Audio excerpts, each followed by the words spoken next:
Muy buenos días, familia. Aquí seguimos un día más, una mañana más de lunes para seguir compartiendo y estudiando la bendita y la poderosa palabra de nuestro buen Dios.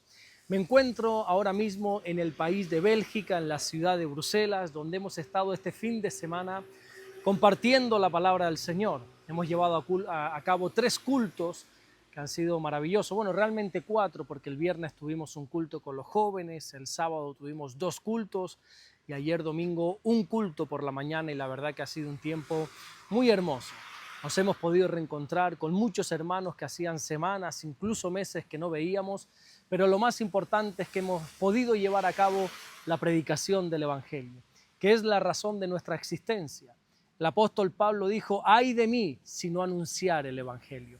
Y así hemos estado haciendo mi esposa, yo, junto con todos los hermanos de nuestra iglesia, aquí Centro Evangélico Vida Nueva, en Bruselas. Y estoy aprovechando que estoy aquí, lo que pasa que ahora mismo está lloviendo, así que vamos a compartir la palabra rápidamente.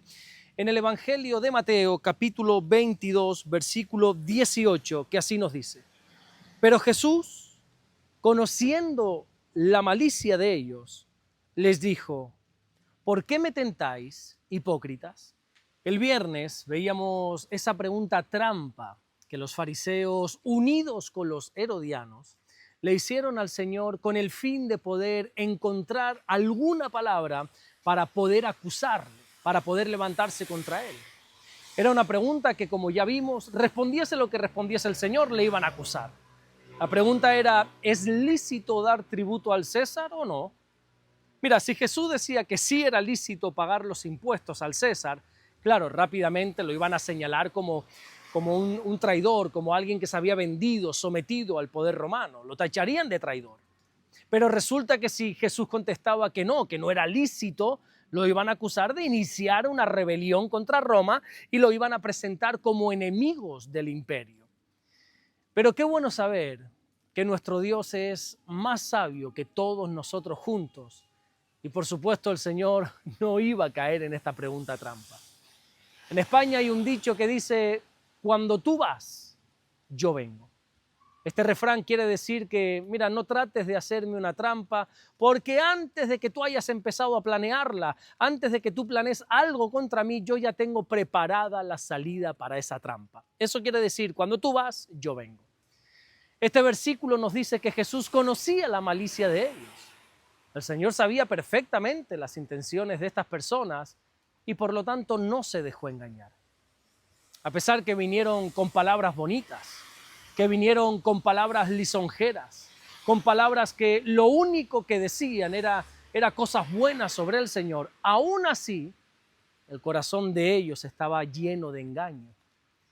Creo que fue el jueves pasado, si no recuerdo mal, cuando resaltábamos una de las virtudes que tiene Jesús, que es la de poder ver más allá de la sonrisa. El Señor ve más allá de las palabras, más allá de las apariencias. Jesús no mira ni lo que decimos ni lo que mostramos. Jesús tiene la capacidad de ver el corazón. Este versículo nos recuerda una vez más la omnisciencia de Jesús. Omnisciencia significa que todo lo sabe. Jesús tiene un conocimiento total, un conocimiento absoluto de todas las cosas. Por eso sabía perfectamente que en el corazón de esas personas que le estaban planteando esta pregunta, en el corazón lo que había era malicia. La Biblia enseña en el Evangelio de Juan, allí en el capítulo 2 y en el versículo 25, que Jesús no tenía necesidad de que nadie le diese testimonio del hombre, porque Él sabe lo que hay en el hombre. Quizá entre nosotros podemos engañarnos, quizá entre nosotros podemos aparentar infinidad de cosas, pero a quien nunca podremos engañar es a nuestro bendito Dios. Por eso la Biblia dice a través del apóstol Pablo, en esa carta famosa que le escribe a los Gálatas en el capítulo 6 y en el versículo 7, no os engañéis, porque Dios no puede ser burlado. ¿Qué fue entonces lo que Jesús contestó? El Señor, en vez de responder rápidamente a esta pregunta, lo que hizo fue darle la vuelta a la historia, y ahora es Él el que va a hacer una pregunta. Jesús les dice: ¿por qué me tentáis, hipócritas? Déjame explicarte algo muy interesante. Mira, cuando alguien responde a una pregunta haciendo otra pregunta en vez de responder, a eso se le conoce como una contrapregunta. Las contrapreguntas se hacen o bien para evitar una trampa o para hacer reflexionar al que preguntó primero, pero también sirven para guiar la conversación hacia donde la persona quiere. Cuando dos personas están conversando, están hablando, el que pregunta es el que tiene el timón de la conversación. Es el que dirige lo que se habla, porque según sea la pregunta, así va a ser la respuesta. Pero cuando alguien hace una contrapregunta, lo que pretende o lo que está haciendo es coger las riendas de la conversación y encaminarla hacia lo que él quiere. Por lo tanto, aquí lo que estamos viendo es que los fariseos, junto con los herodianos, querían llevar a Jesús hacia una trampa, pero nuestro sabio y nuestro poderoso Dios tomó las riendas de esa conversación y ahora será Jesús el que va a establecer las pautas a seguir en la conversación.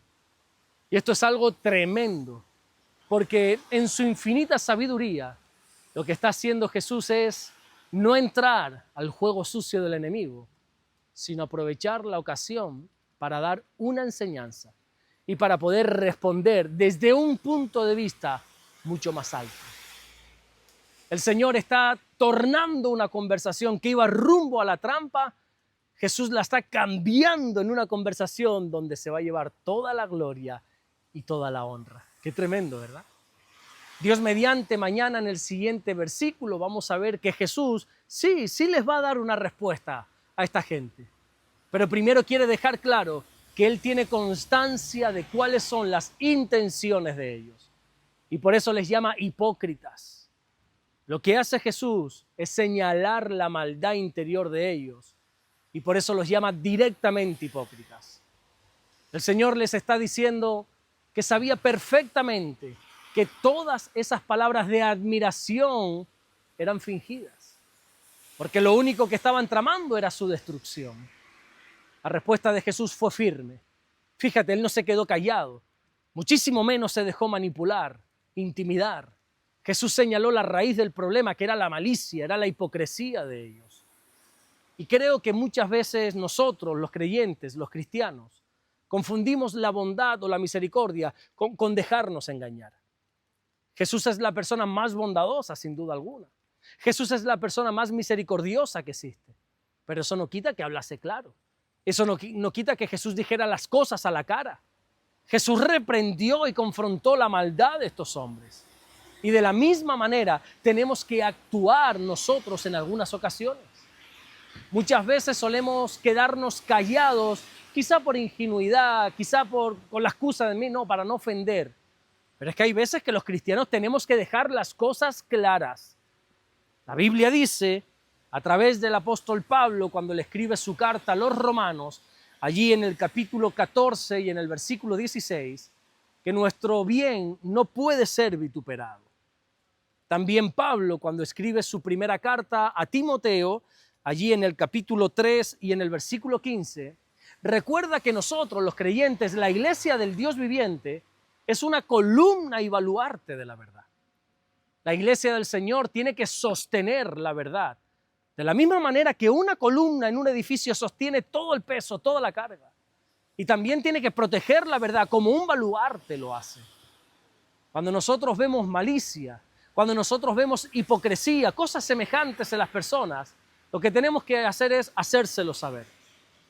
Hermanos míos, este versículo nos recuerda que Jesús no se dejó engañar por las apariencias, no se dejó engañar por las palabras bonitas y de la misma manera tampoco nosotros podemos dejarnos engañar. Este mundo lo que necesita son cristianos valientes, capaces de enfrentar la maldad, capaces de enfrentar la hipocresía. Cristianos que no se van a dejar intimidar por nada, no se van a dejar intimidar por nadie. Y cristianos que están preparados para ser columna y baluarte de la verdad de Dios. Por eso te animo a que nunca te dejes intimidar.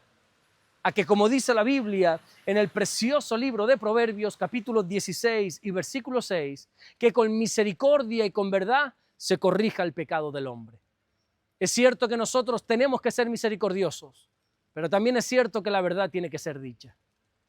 No podemos pretender que la misericordia haga que no digamos la verdad. Ojo, tampoco podemos pretender decir la verdad sin misericordia, ¿eh? Por eso las cosas hay que decirlas claras y siempre defender la verdad de Dios frente a cualquier persona, frente a quien sea. La iglesia somos la columna y el baluarte de la verdad. Amén. Vamos a orar en esta mañana y vamos a darle gracias a nuestro buen Dios. Señor, te damos las gracias porque tú eres bueno. Gracias, Señor, por guardarnos. Gracias por bendecirnos, Señor. Gracias te damos por este fin de semana que tú nos has hecho pasar, por esta semana nueva que tú nos pones por delante, donde oramos pidiendo tu bendición. Oramos para que tu bendición pueda alcanzarnos en el día de hoy y a ti te damos toda la gloria y toda la honra. Señor, ayúdanos a que como iglesia podamos ser columna, podamos ser el baluarte de la verdad bíblica, Señor. Que no nos acobardemos delante de nadie, que no nos intimidemos delante de nadie, Señor, sino que seamos valientes, esforzados y valientes para llevar a cabo tu obra, Señor. Gracias, mi Dios, por todo lo que estás haciendo y gracias por todo lo que vas a hacer en el nombre bendito de Jesús. Amén y amén. Que Dios te bendiga. Nos vemos mañana martes, Dios mediante, para seguir compartiendo la palabra del Señor. Qué bueno sería, me gustaría que por favor pudieras compartir conmigo de qué se predicó ayer en tu iglesia. Que por aquí en los comentarios de este canal pudieras hablar de qué se predicó, cuál fue el mensaje, el versículo, el título del mensaje para saber qué es lo que se le está enseñando a la iglesia del Señor en estos tiempos. Te muestro un poquito, lo que pasa es que está lloviendo, estoy aquí que me he metido debajo de un árbol. Te muestro por aquí dónde es que estamos celebrando las reuniones de Vida Nueva aquí en Bruselas, es en ese teatro, que es un teatro que se está alquilando. Y bueno, ahí tenemos la entrada, es un lugar precioso, de verdad, un verde muy bonito. Miren qué bonito. Estamos aquí en el mismo centro de Bruselas, algo precioso, algo hermoso. Y bueno, este es el lugar donde una vez al mes estamos compartiendo la palabra aquí a un grupo bastante grande de creyentes. Hay varios pastores que estamos viniendo una vez al mes y aquí estamos compartiendo la palabra del Señor. Nos vemos mañana, Dios mediante, para seguir compartiendo la palabra del Señor. Dios te bendiga.